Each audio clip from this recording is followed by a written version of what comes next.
আরে ভাগনা এন সিধা তুই মন খারাপ করে শুয়ে আছিস কি জন্য? কি হয়েছে তোর? হ্যাঁ আরে মামু তুমি হেই যে আহার সময় হলো তোমার, হেই যে বিয়াটা করিয়ে দিয়ে থিয়া গেলা, আর খবর নাই তোমার।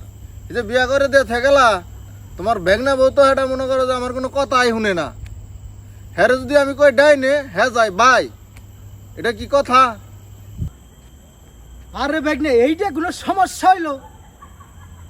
তোর বউ কানে শুনে না, কিছু শুনে না, হয়তো কাইলাকুর ওই আজাহার ডাক্তারের কাছে নিয়ে যাবি, আর নলে শোয়াক পাড়া আমাকে কানের ভালো চিকিৎসা দেয় হোমিও ডাক্তার, হের কাছে নিয়ে যাবি।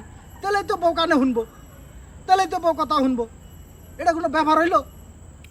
আরে হো মন্দির বু, তোমার আমি কি কইলাম আর তুমি কি বুঝলা?